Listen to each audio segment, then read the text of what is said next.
Immigrée en France depuis la Serbie, elle ne parlait pas la langue, mais croyait en l'avenir, mot-clé. Immigrée en France, Serbie, intégration, espoir. Chapitre 1. Quand personne ne répond. Quand Théodora arriva à Lyon, elle ne ressentit aucune peur. Elle éprouva un soulagement. L'appartement était plus grand que celui qu'ils avaient à Belgrade lumineux, bien rangé, calme. De la fenêtre du salon, on voyait une rue bordée d'arbres, où les gens marchaient d'un pas vif, sans bousculade ni cri. Tout semblait fonctionner. Chaque chose semblait à sa place. Jovan rayonnait. Sa promotion au poste d'ingénieur logiciel était la récompense de plusieurs années de dur labeur. L'entreprise avait tout pris en charge. Contrat, déménagement, scolarité des enfants, un nouveau départ, disait-il, une suite logique, un pas en avant. Et Théodora acquiesça. En Serbie, elle était directrice de cabinet d'un homme politique influent. Elle gagnait bien sa vie, prenait des décisions et était écoutée. Elle savait cependant que ce poste avait une fin, les mandats arrivent à échéance. Les relations évoluent. La France lui semblait sûre, stable mieux pour ses enfants. Elle pensait à sa famille, elle pensait toujours à eux. Les premières semaines passèrent dans un tourbillon d'adaptation. Les cartons à défaire, les meubles à placer, les nouvelles habitudes à prendre. Théodora organisait tout avec la même efficacité qu'elle déployait autrefois dans son bureau de Belgrade. Chaque objet trouvait sa place, chaque détail était pensé. Mais peu à peu, une autre réalité s'imposa. Au début, elle accompagnait Jovan pour de petites tâches, ouvrir un compte bancaire, régler des formalités administratives, acheter des meubles. Elle observait, elle souriait, elle essayait de suivre la conversation. Lorsqu'elle s'efforçait de parler, ses phrases sortaient lentement, avec un fort accent et semblaient hésitantes. Elle ne parle pas bien français, elle l'avait entendu une fois, dit sans malice, mais aussi sans ménagement. Elle ne répondit pas, elle sourit, elle apprit vite qu'un sourire mettait fin au conflit. À la banque, l'employé s'adressa exclusivement à Jovan, même lorsque Théodora posa une question sur les cartes de crédit. « Monsieur, quelle carte préférez-vous pour votre épouse ?» Jovan jeta un regard vers Théodora, mal à l'aise. Elle hocha la tête, signalant que ce n'était pas grave, mais quelque chose en elle se rétracta légèrement. À 17 ans, Sarah progressait rapidement en français. En quelques mois seulement, elle corrigeait déjà la prononciation de sa mère, non par méchanceté, mais par empressement. L'adolescence n'attend pas. « Maman, on ne dit pas « je suis allé au magazine », on dit « au magasin ». Le « e » ne se prononce pas. Théodora répétait le mot, essayant d'ajuster sa bouche au son nouveau. Sarah soupirait doucement, déjà passée à autre chose. À 15 ans, Anna traduisait dès qu'elle le pouvait. Plus tard, elle commença à traduire moins. Non par manque d'affection, mais par épuisement. Il y avait toujours quelqu'un qui attendait. Il y avait toujours un regard impatient à l'autre bout du fil. Philippe, à 9 ans, parlait toujours comme avant. Il mélangeait les mots. Les erreurs ne l'intéressaient pas. Il était le seul à regarder sa mère parler sans se presser. « Maman, tu peux m'aider avec mes devoirs ?»« Oui, mon chéri. »« Montre-moi !» Avec lui, elle pouvait encore être elle-même. Jovan s'adapta rapidement. Réunion, collègues, dîner d'entreprise. Son français venait petit à petit, mais il venait. On l'écoutait, on attendait. On répétait quand c'était nécessaire. Et il parlait couramment anglais, ce qui lui fut d'un grand secours au début quand il avait du mal à s'exprimer. Pas Théodora. Elle ne parlait pas anglais et était entièrement dépendante de son mari.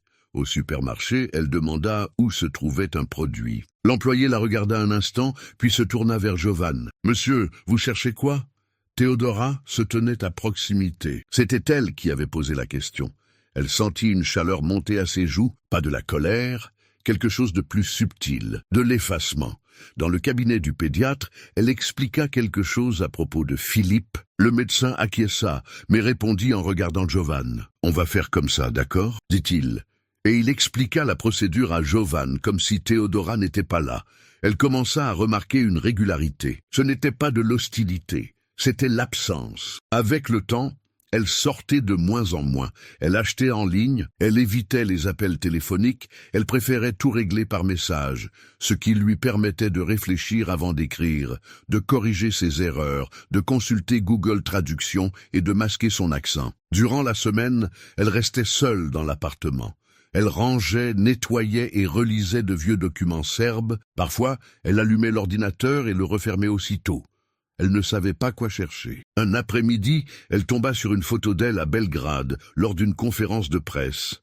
Elle portait un tailleur sombre, tenait un micro, parlait devant une salle pleine. Son regard était direct, assuré. Elle ne reconnut pas immédiatement cette femme. Le week-end, ils sortaient ensemble. Ils se promenaient en ville. Jovan parlait, s'exerçant avec sa famille. Les enfants parlaient. Théodora écoutait. Elle emmenait Philippe à l'école et le ramenait quand les filles ne pouvaient pas. Le trajet était court. Quelques mères discutaient devant le portail. Théodora souriait et disait « Bonjour ». Elle répondait « Oui » à toute question simple. Quand la conversation s'avançait, elle reculait d'un pas littéralement. Un jour, une des mères fit cette remarque en souriant. « Elle est gentille, mais discrète, discrète ». Théodora repensa à ce mot tout l'après-midi. Elle n'avait jamais été discrète. En Serbie, elle était ferme, directe, consultait ses collègues. Ici, elle était discrète parce qu'elle n'arrivait plus à suivre, parce que parler demandait trop d'efforts, parce que chaque phrase s'accompagnait d'une crainte, celle de se tromper, d'être interrompue, d'être ignorée. Ce soir-là, alors qu'elle mettait la table, elle entendit Sarah rire dans la chambre, parlant français au téléphone. Elle riait bruyamment, librement, comme elle ne l'avait pas fait depuis des mois. Théodora marqua une pause, une assiette à la main. Elle ne ressentait aucune envie.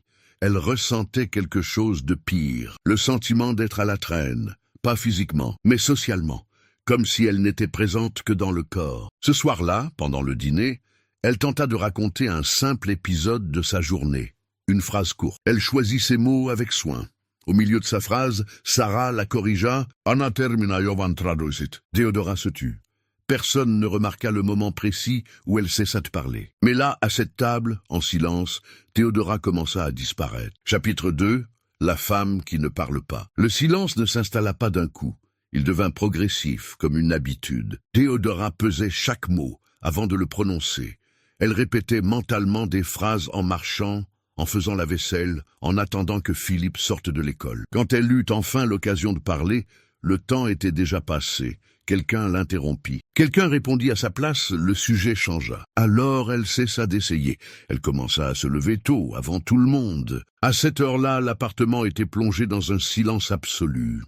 Elle préparait le café, rangeait la cuisine, mettait tout en ordre. C'était le seul moment de la journée où elle se sentait maîtresse de la situation. Le monde n'exigeait pas encore d'elle des explications. Le rituel du matin devint sacré, l'odeur du café, le bruit de l'eau qui coulait, le clic discret du lave-vaisselle qu'elle remplissait avec une précision méticuleuse. Ses gestes ne nécessitaient aucune traduction. Après le départ de Jovan pour le travail et celui des filles pour l'école, le silence changea d'atmosphère. Il n'était plus paisible, mais lourd. Un silence qui emplissait l'espace. Elle allumait la télévision juste pour entendre des voix, peu importait la chaîne. Le français défilait sur elle comme un fleuve impétueux. Certains mots lui restaient en mémoire, d'autres non. Elle l'éteignait au bout de quelques minutes, lassée de ne rien comprendre. Son téléphone portable était devenu son refuge. Elle achetait des vêtements, des courses, des cadeaux tout en ligne. Pas de service client, pas de questions inattendues. En tapant, elle pouvait exister sans se dévoiler. Théodora avait toujours été une femme active. En Serbie, ses journées étaient remplies de réunions, d'appels téléphoniques et de décisions. On venait frapper à sa porte pour lui demander conseil. Désormais, plus personne n'avait besoin d'elle. Parfois, elle ouvrait un vieux agenda professionnel, non pas pour relire ses rendez-vous, mais pour confirmer que cette vie avait bien existé, que ce n'était pas le fruit de son imagination, qu'un jour, des gens avaient attendu ses paroles. Avec les filles, la distance s'accrut de manière inégale. Anna s'asseyait toujours à côté d'elle, à la table de la cuisine. Elle lui racontait des petites choses sur l'école, tantôt en serbe, tantôt en mélangeant les deux langues.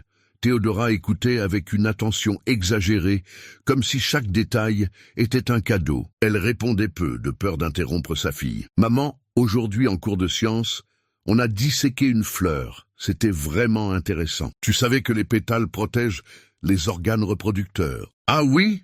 C'est bien, ma chérie. Anna attendait parfois que sa mère en dise plus. Mais Théodora restait silencieuse, souriant faiblement. Sarah était différente, toujours pressée, toujours connectée. Elle parlait vite, mêlant le français à des mots que Théodora ne connaissait pas. Quand sa mère lui posait une question, Sarah répondait avec une impatience involontaire. « Plus tard, maman. » C'est compliqué à expliquer.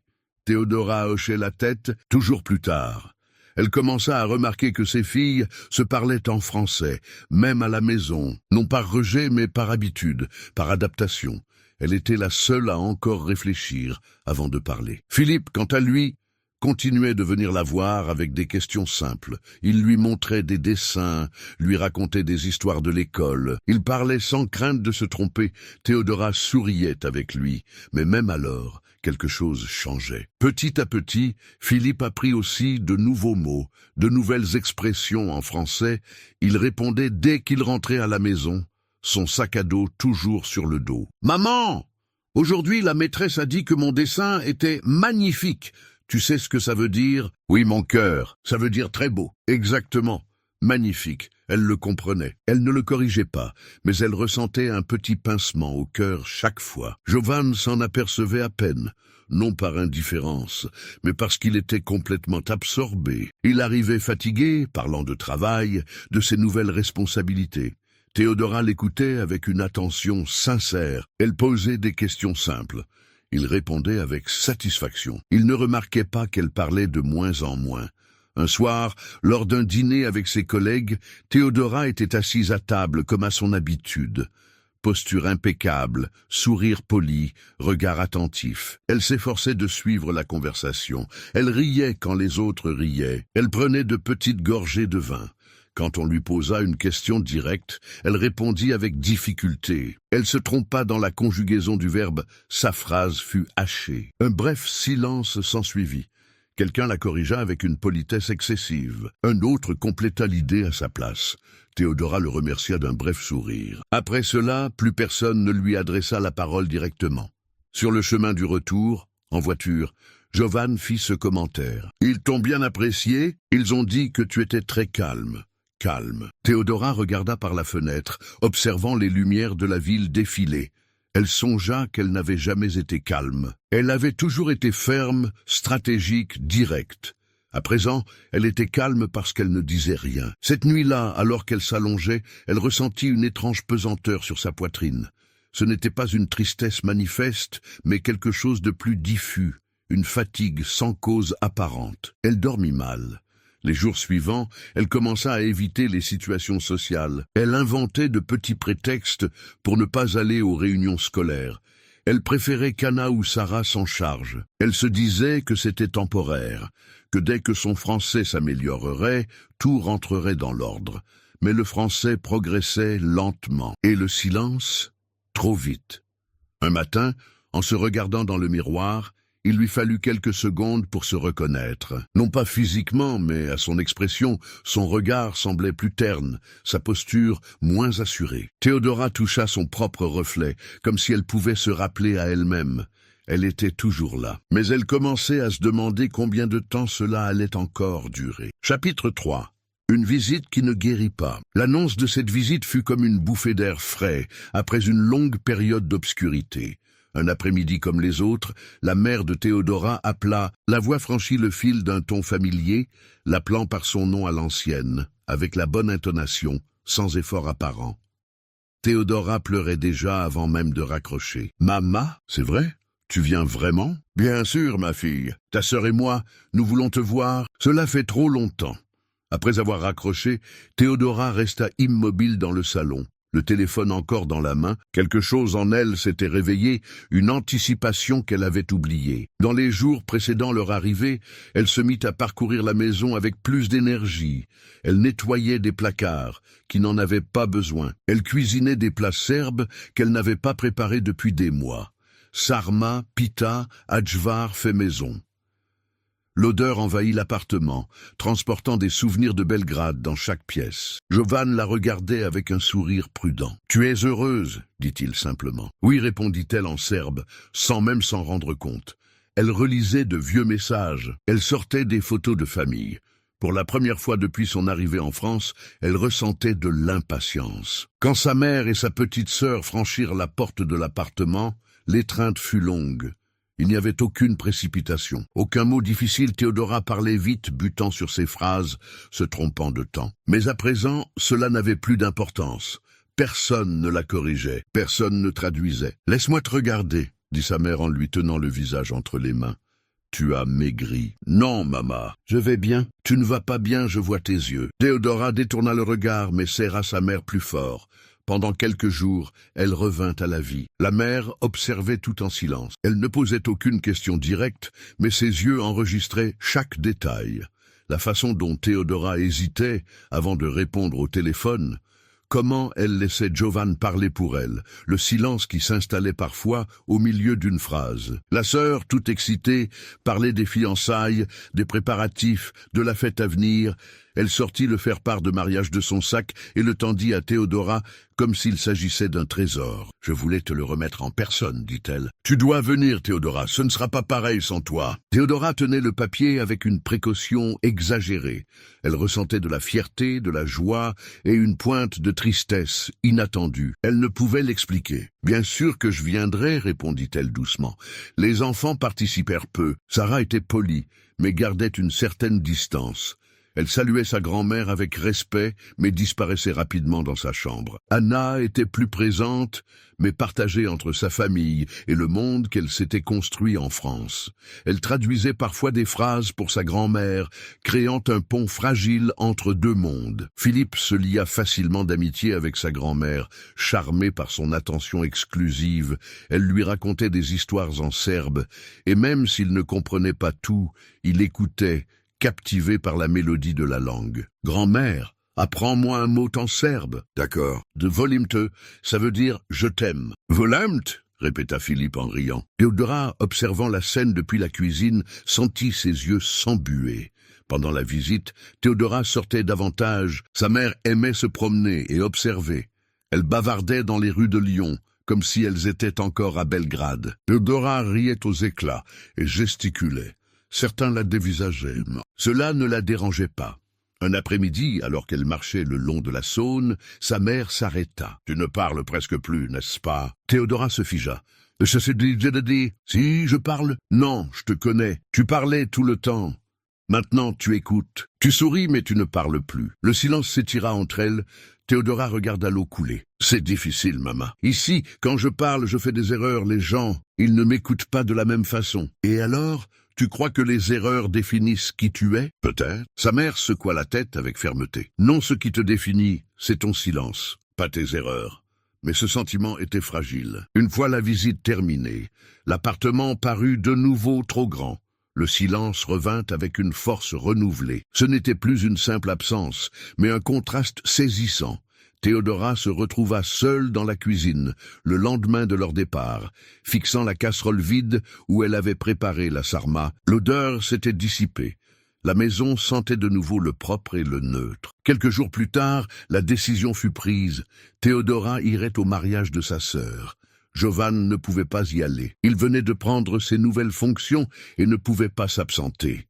Les filles avaient école. Philippe aussi, partir avec tout le monde, aurait été coûteux, fatigant et compliqué. Théodora insistait pour que Philippe l'accompagne. Son cœur le lui demandait. Le garçon avait encore besoin d'elle. Il l'écoutait encore. Mais la raison l'emporta. Long voyage, aéroport, correspondance, langue. Elle savait qu'elle ne pourrait pas gérer tout cela seule. Sarah proposa de l'accompagner. Elle parlait déjà bien français. Elle pourrait l'aider. Résoudre les problèmes ? Traduire. Théodora accepta, même en sachant que leur relation n'était plus simple. Dans les jours précédant le voyage, elles se parlaient à peine. Sarah était occupée, Théodora était anxieuse. Chacune nourrissait des attentes qu'elle ne pouvait exprimer. « Tu as vérifié les billets ?» demanda Sarah un soir. « Tout est en ordre. Et les bagages ? Tu sais qu'on ne peut prendre qu'un bagage en cabine, n'est-ce pas ?»« Je sais, Sarah. » Le ton était sec des deux côtés. À l'aéroport, la tension était palpable. Théodora essaya de poser une question à un employé au comptoir d'enregistrement. Elle voulait savoir si elle pouvait changer de siège pour être à côté de sa fille. Sa phrase sortit mal. Elle confondit siège avec chaise. Un mot avait changé en altérant le sens. L'homme fronça les sourcils, perplexe.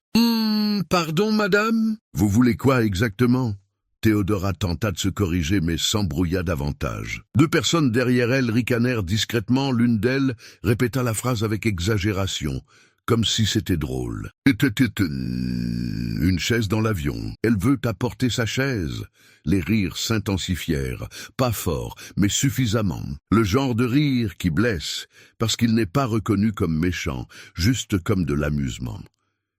Théodora sentit son visage brûler. Elle essaya de réparer, elle empira la situation. Sarah, rougissant de gêne, explosa. « Arrête, maman, tu ne fais que dire des bêtises, c'est gênant !» Les mots furent rapides, durs, irréversibles. Théodora ne répondit pas. Elle n'avait pas de réponse. Elle était sans voix.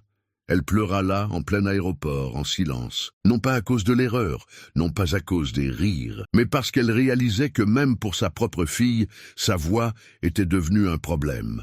Sarah se détourna, les bras croisés, refusant de regarder sa mère pleurer. Un agent de bord finit par s'approcher avec douceur. « Madame, vous voulez changer de place dans l'avion, c'est ça ?»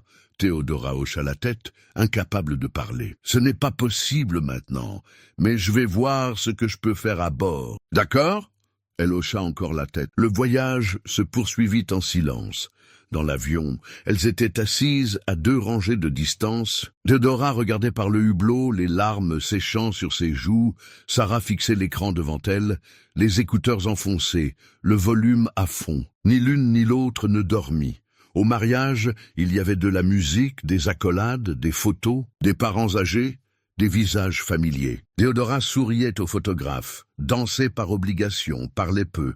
La famille le remarqua. On murmurait des commentaires. Elle a changé, non? Elle est plus discrète. Peut-être que la France l'a fatiguée. Théodora entendit les murmures. Elle sourit davantage pour compenser. Sa sœur, radieuse dans sa robe blanche, vint l'embrasser. « Tu es heureuse pour moi ?»« Très heureuse, répondit Théodora, tu es magnifique. »« Et toi tu ne l'es pas. »« Quoi, heureuse ?»« Tu n'es pas heureuse. » Théodora détourna le regard. « Ah, c'est ton jour ?»« Ne parlons pas de moi. » Elle le remarqua aussi. Même entourée de monde, elle se sentait distante, comme si elle rendait visite à une version plus ancienne d'elle-même, une version qu'elle ne pouvait plus atteindre. Quand tout fut terminé, elle retourna en France avec l'étrange impression de n'appartenir plus à aucun endroit, même pas à la Serbie, même pas à la France. Chapitre 4. Le jour où elle pleura en public. Le retour à Lyon n'apporta aucun soulagement. Cela apporta du poids. Théodora entra dans l'appartement comme si elle occupait un logement temporaire. Elle posa son sac dans la chambre, s'assit sur le lit et y resta quelques minutes, sans rien faire. Sarah se rendit directement dans sa chambre et ferma la porte. Il n'y eut ni au revoir, ni conversation. Jovan était au travail, Anna à l'école, Philippe chez un camarade. La maison était vide et silencieuse. Théodora fixa le mur de sa chambre. Elle ne pleurait même plus. C'était pire que les larmes. C'était une absence totale de réaction. Les jours suivants, la maison reprit son cours normal, mais quelque chose s'était brisé. La relation entre la mère et la fille, déjà fragile, se tendit, marquée par de longs silences et des réponses laconiques. Un soir, au dîner, Sarah demanda le sel sans regarder sa mère. « Anna, passe-moi le sel. » Anna, assise à côté de Théodora, hésita. « Sarah, maman est juste à côté de toi, je sais. Passe-moi le sel. » Théodora tendit la salière sans un mot. Jovan leva les yeux de son assiette, sentant la tension, mais ne dit rien. Sarah évitait sa mère. Théodora, quant à elle, fuyait les situations où elle risquait de commettre une nouvelle erreur. Les larmes versées à l'aéroport la hantaient. Ce n'était pas la scène en elle-même, mais ce qu'elle symbolisait. Pour la première fois, son problème n'était plus seulement personnel. C'était devenu une honte publique, un fardeau pour sa propre fille. Elle commença à sortir encore moins. Elle annulait les rendez-vous les plus simples. Elle demandait à Anna de s'occuper des affaires scolaires. Elle demandait à Jovan de l'appeler en cas de besoin d'explication. Elle commença à demander moins, jusqu'à ne plus rien demander du tout. Jovan remarqua sa fatigue. Il l'attribua au décalage horaire, au mal du pays et à la difficulté de s'adapter. Il lui suggéra des cours de français, des rencontres, des activités. « Théodora, il y a des cours gratuits à la mairie pour les immigrants. Peut-être que... » Mais peut-être répondit-elle sans conviction. Ou tu pourrais rejoindre un groupe de femmes? Il y a une association, je vais y réfléchir. Théodora acquiesçait d'un signe de tête mais ne bougeait pas. Ce n'était pas de la paresse, c'était la peur de refaire la même erreur, la peur d'être corrigée, la peur d'admettre à voix haute qu'elle n'était plus celle qu'elle avait été. Elle dormait mal, elle se réveillait avant l'aube, le cœur battant la chamade, comme si elle avait oublié quelque chose d'important. Ses journées étaient rythmées par des tâches machinales, manger, faire le ménage, attendre. Parfois, elle oubliait de déjeuner, d'autres fois, elle mangeait sans même s'en rendre compte. Un matin, elle se regarda dans le miroir après la douche et ne reconnut pas immédiatement son reflet. Ses cheveux étaient ternes, ses yeux creusés, elle avait l'air plus vieille. Philippe fut le premier à le remarquer. « Maman, tu es triste ?» demanda-t-il un après-midi, assis par terre dans le salon en train de dessiner. Théodora voulut répondre. Elle voulait dire qu'elle était simplement fatiguée, que tout irait bien. Mais les mots ne venaient pas. La phrase s'évapora avant même d'avoir vu le jour. Elle sourit et caressa les cheveux de son fils. « Un peu », dit-elle doucement. Philippe accepta la réponse sans poser de questions. Il continua à dessiner, mais ajouta « Quand je suis triste, je dessine. Tu veux dessiner avec moi ?» Théodora s'assit à côté de lui. Elle prit un crayon, elle dessina une maison, puis un arbre, puis un chemin qui ne menait nulle part. Philippe observa le dessin. « C'est joli. Mais pourquoi le chemin s'arrête ?»« Je ne sais pas, » répondit-elle honnêtement. À l'école, lors d'une réunion de parents d'élèves, Théodora était assise au fond de la classe. L'enseignante parlait vite. Les autres parents posaient des questions. Théodora essayait de suivre du mieux qu'elle pouvait. À un moment donné, l'enseignante fit une remarque sur Philippe et la regarda droit dans les yeux. « Madame, votre fils est très créatif, mais il a du mal à se concentrer. À la maison, comment gérez-vous le temps d'écran ?»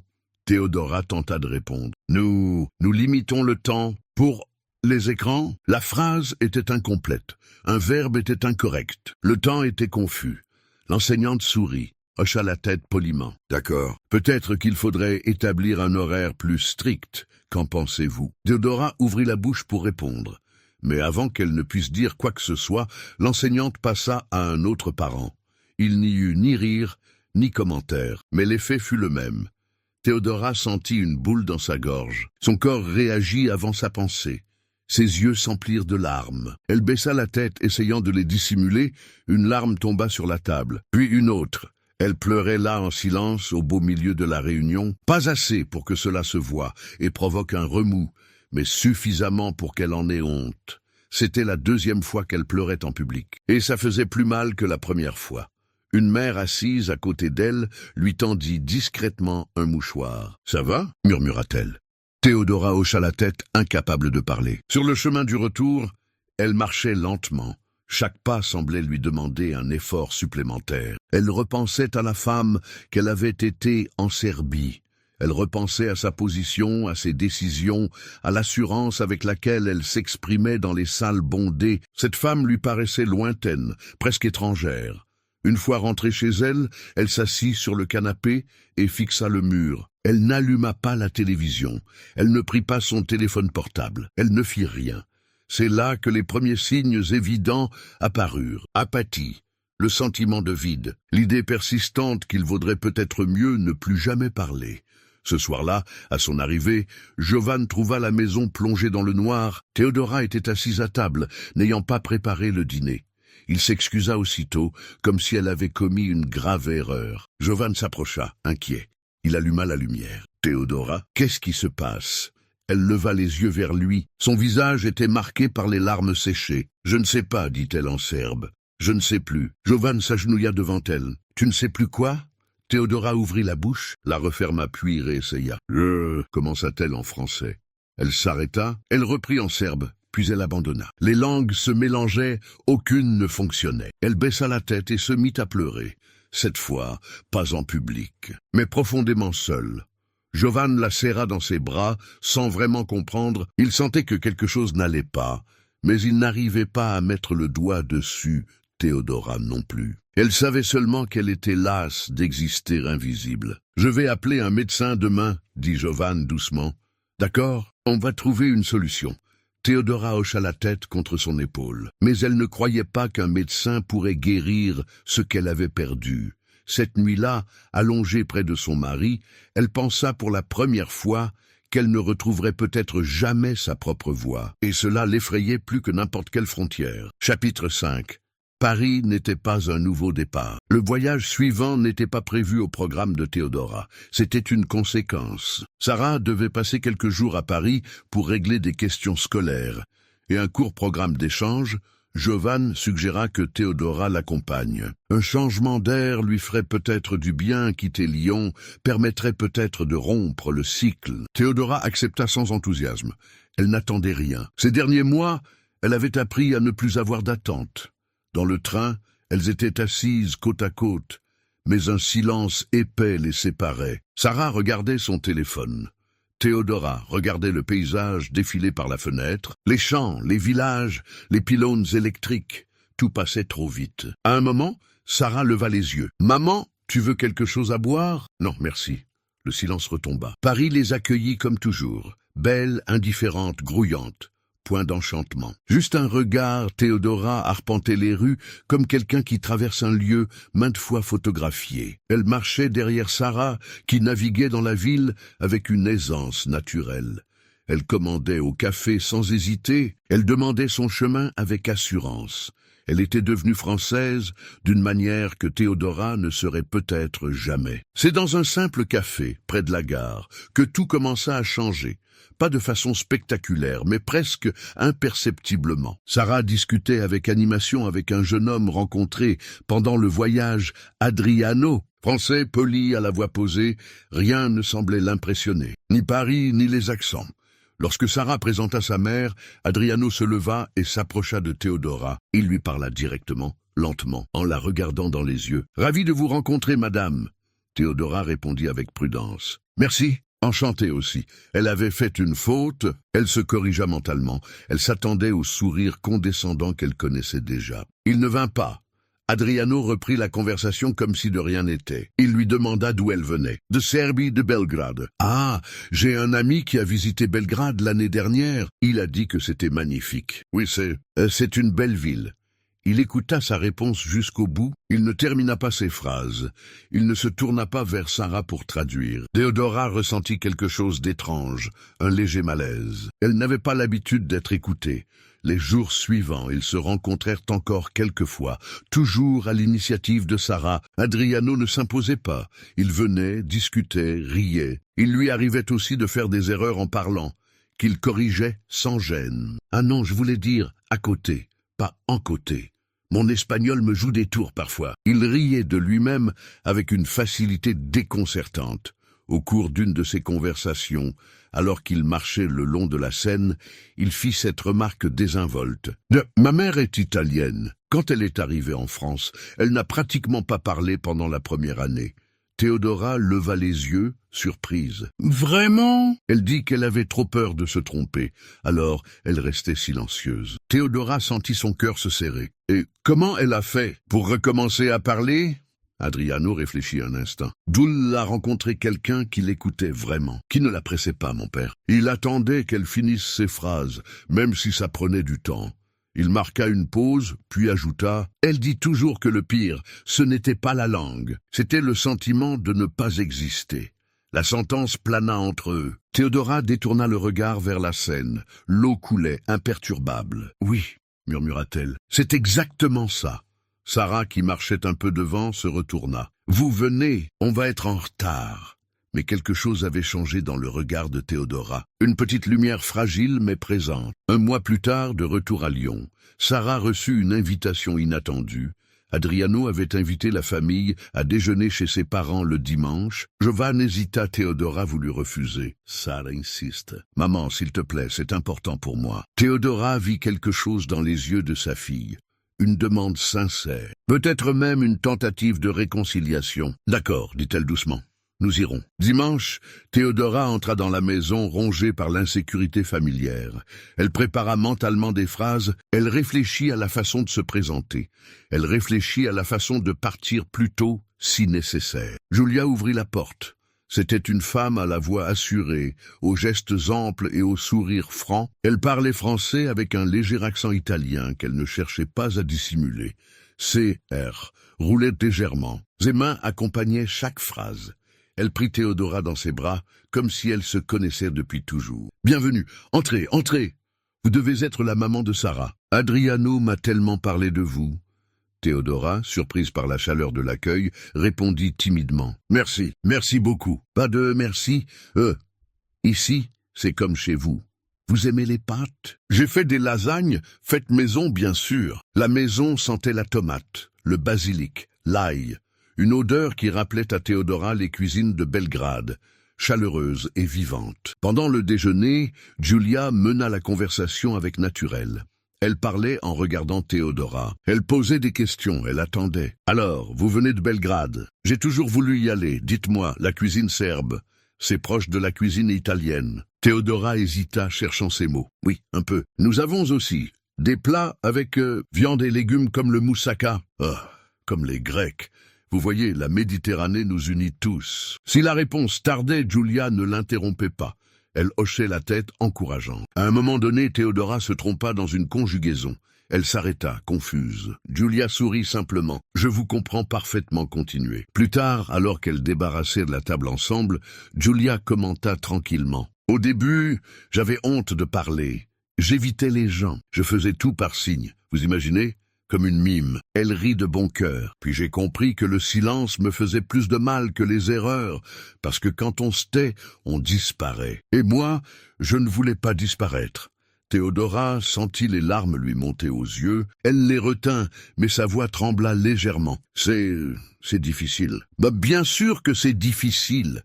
Mais vous savez ce qui est plus difficile, c'est de vivre en fantôme dans son propre vie. » Giulia posa une main sur l'épaule de Théodora. « Vous avez été quelqu'un d'important en Serbie, n'est-ce pas? Adriano m'a dit que vous travailliez en politique. »« Oui, j'étais directrice de cabinet. »« Alors, vous savez ce que c'est que de prendre des décisions, de parler devant les gens. Cette femme-là, elle n'est pas morte, elle est juste endormie. » Théodora ne dit rien. Elle ne pouvait pas, mais elle écouta. Et pour la première fois depuis longtemps, elle se sentit vue. Après le déjeuner, dans le jardin, le père d'Adriano, un homme calme et attentionné, s'approcha de Giovanni et Théodora. « Ma femme parle beaucoup, » dit-il avec un sourire affectueux, « mais elle a raison. Les premiers mois, elle pleurait tous les soirs. Elle voulait retourner en Italie. Qu'est-ce qui l'a fait rester ?» demanda Giovanni. « Moi, répondit-il simplement, je lui ai dit que je l'aimais dans n'importe quelle langue, même quand elle se trompait. Surtout quand elle se trompait, parce que ça montrait qu'elle essayait. » Il regarda Théodora. « Votre mari vous aime, vos enfants vous aiment, mais ils ne peuvent pas deviner ce que vous ressentez si vous ne parlez pas. » Théodora baissa les yeux. « Je ne sais pas comment. Vous savez, vous l'avez fait toute votre vie. Il faut juste recommencer. » À leur retour chez eux, quelque chose avait changé. Pas résolu, pas guéri, mais différent. Dans la voiture, Giovanni conduisait en silence. Les enfants dormaient à l'arrière.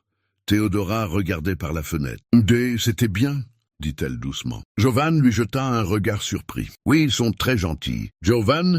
Oui, je crois que j'ai besoin d'aide. » Giovanni tendit la main et prit celle de Théodora. « Je sais, je suis désolé de ne pas l'avoir vue plus tôt. »« Ce n'est pas ta faute. » Si un peu, ils roulèrent en silence, mais c'était un silence différent, moins lourd, moins vide. Théodora réalisa qu'elle n'était peut-être pas seule, que son invisibilité n'était peut-être pas un défaut personnel, mais un cheminement. Et pour la première fois depuis longtemps, elle pensa qu'elle pourrait le franchir. Chapitre 6. La voix qui revint lentement. Rien ne changea immédiatement après ce déjeuner, et cela, d'une certaine manière, était un soulagement. Théodora ne se réveilla pas avec un sentiment de confiance.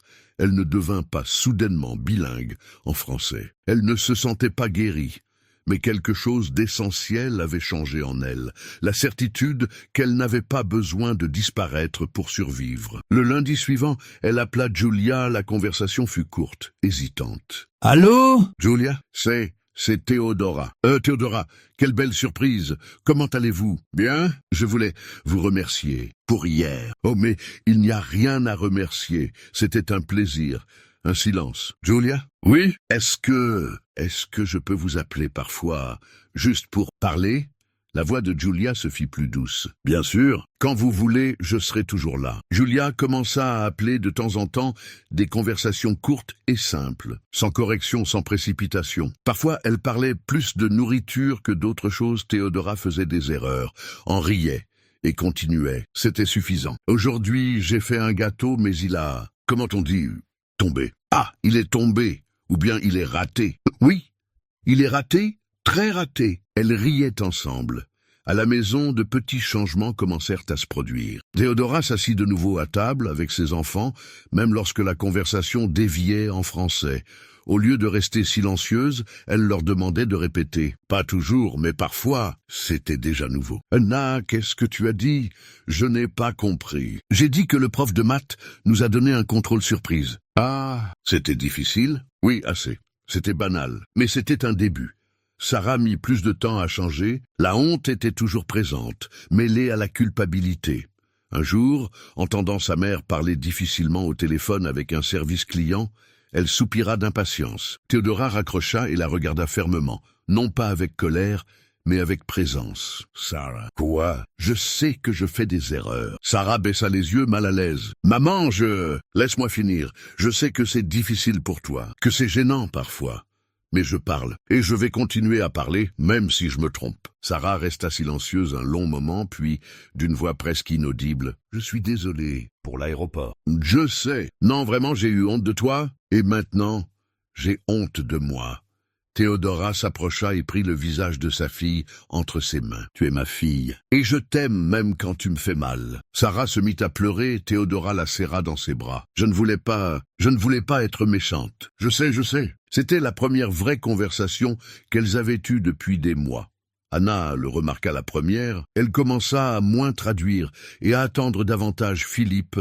Quant à lui, se mit à appeler sa mère pour lui expliquer des choses simples, comme s'il savait instinctivement qu'elle avait besoin de parler. « Maman, regarde, j'ai appris un nouveau mot, éphémère. Ça veut dire quelque chose qui dure peu de temps. »« Ah oui ? Donne-moi un exemple. »« Les fleurs sont éphémères. »« C'est vrai, très bien, mon chéri. » Théodora recommença à sortir seule. D'abord pour faire de petites courses. Puis pour de courtes promenades, elle n'évitait plus les questions simples. Un jour, à la boulangerie, elle commanda un pain. « Bonjour, je voudrais une baguette, s'il vous plaît. Bien cuite ou normale ?» Elle hésita. Elle ne connaissait pas l'expression « bien cuite ». « Pardon, la baguette, vous la voulez bien cuite, avec une croûte plus foncée ou normale ?»« Ah, normal, s'il vous plaît. Voilà, ce sera un de 20 €. Elle paya et sortit avec son pain dehors. Elle sourit toute seule. Une petite victoire, insignifiante pour les autres, immense pour elle. Elle avait appris de Julia que faire des erreurs ne la diminuait pas. Quelques semaines plus tard, lors d'une réunion de parents d'élèves, elle était de nouveau assise au fond de la classe. L'enseignante posa une question d'ordre général. « Est-ce que quelqu'un a des remarques sur le programme de cette année ?» Théodora sentit sa vieille peur ressurgir. Son cœur s'emballa. Elle songea à ne pas lever la main. Elle la leva. L'enseignante la regarda surprise. « Oui, madame ?» Théodora se leva lentement. Sa voix tremblait légèrement. « Je pense que les enfants ont beaucoup de devoirs. Trop, peut-être. » Elle fit une pause, chercha ses mots. « Mon fils, il est fatigué le soir. Il n'a pas le temps de jouer. » L'enseignante écouta attentivement. « Je comprends votre préoccupation. C'est vrai que le programme est chargé, nous essayons de trouver un équilibre. » Une autre mère intervint. « Je suis d'accord, ma fille aussi est très fatiguée. » La conversation continua, Théodora se rassit, le cœur battant. Elle avait parlé, elle s'était trompée, elle avait continué. L'enseignante avait écouté jusqu'au bout. Elle lui avait répondu en la regardant. Rien d'extraordinaire ne s'était produit, et c'est précisément ce qui rendait ce moment extraordinaire. Sur le chemin du retour, Théodora marchait d'un pas plus assuré. Elle repensait à la femme qu'elle avait été en Serbie. Elle repensait à la femme qu'elle était devenue en France. Elle comprit qu'elle n'avait pas à choisir entre l'une et l'autre. Elle pouvait être les deux. Elle pouvait être imparfaite et digne. Elle pouvait faire des erreurs et être respectée. Ce soir-là, alors qu'elle rangeait la cuisine, Jovan s'approcha et demanda à voix basse. « Comment s'est passée ta journée ?» Théodora se retourna. Elle sourit. « Ben, j'ai parlé à la réunion de l'école. »« Vraiment ? C'est formidable. »« Oui, j'ai eu peur, mais j'ai parlé quand même. » Jovan la serra dans ses bras. « Je suis fier de toi. » Théodora s'autorisa à savourer ce moment sans le minimiser, sans s'excuser. Les semaines suivantes, les progrès furent lents mais constants. Elle s'inscrivit à un cours de français à la mairie. La première fois qu'elle entra dans la salle, elle vit d'autres femmes comme elle, des accents différents, des histoires différentes, mais le même regard. « Bonjour, je m'appelle Amina, je viens du Maroc. »« Bonjour Théodora, Serbie. Vous habitez ici depuis longtemps ?»« 2 ans. »« Et vous ?»« 3 ans. »« Mais je ne parle pas bien encore. »« Moi non plus. » Elles sourirent, un sourire de compréhension mutuelle. À la maison, elle reprit petit à petit sa place. Pas la même qu'avant, une nouvelle. Elle n'était plus la directrice de cabinet. Elle n'était plus la femme qui prenait toutes les décisions. Mais elle était présente, elle parlait, elle existait. Un soir, Anna lui demanda de l'aide pour un devoir. « Maman, tu peux m'aider avec mon exposé sur les Balkans? Tu connais bien la région. » Théodora sentit quelque chose se gonfler dans sa poitrine, de la fierté, de la joie. « Bien sûr, qu'est-ce que tu dois faire? Je dois parler de l'histoire de la région. Tu peux me raconter comment c'était quand tu étais jeune. » Théodora s'assit à côté de sa fille. Elle commença à raconter. En français, en serbe. En mélangeant les deux, Sana écoutait, prenait des notes, posait des questions. Et pendant la guerre, comment c'était? C'était difficile, très difficile. Mais les gens étaient solidaires, on s'entraidait. Tu avais peur? Tout le temps. Mais on continuait à vivre, parce qu'on n'avait pas le choix. Anna leva les yeux de son cahier. « Tu es courageuse, maman. » Théodora sentit les larmes lui monter aux yeux. « Non, ma chérie, je fais juste de mon mieux. C'est ça le courage. » Avant de s'endormir, Théodora se regarda dans le miroir. Son expression était encore fatiguée. La vie exigeait toujours des efforts. Mais il y avait quelque chose de différent dans son regard, de la présence. Elle n'avait pas récupéré tout ce qu'elle avait perdu, mais elle avait récupéré l'essentiel, la voix elle-même. Elle pensa à Julia, à ces mots, « Quand on se tait, on disparaît ». Elle ne voulait plus disparaître. Elle éteignit la lumière et se coucha à côté de Jovan. Dans l'obscurité, elle murmura en français, « Demain, je vais appeler ma mère et je vais lui parler en serbe. » Longtemps sans m'arrêter. Jovan sourit dans le noir. « C'est une bonne idée. Et après, je vais faire des courses et je vais parler français. Même si je fais des erreurs, tu vas très bien te débrouiller. Peut-être, peut-être pas, mais je vais essayer. » Et c'est là, dans ce nouveau pays, dans cette langue étrangère, dans cette vie reconstruite, que commença la vraie renaissance de Théodora. Pas celle d'une femme parfaite, mais celle d'une femme présente. Théodora n'est pas un personnage, elle existe, sous des milliers de visages différents, dans des centaines de villes. Si cette histoire mérite d'être entendue, prouvez-le. Un like, un abonnement, c'est tout ce qu'on vous demande. Et si vous connaissez quelqu'un qui devrait entendre ça, partagez.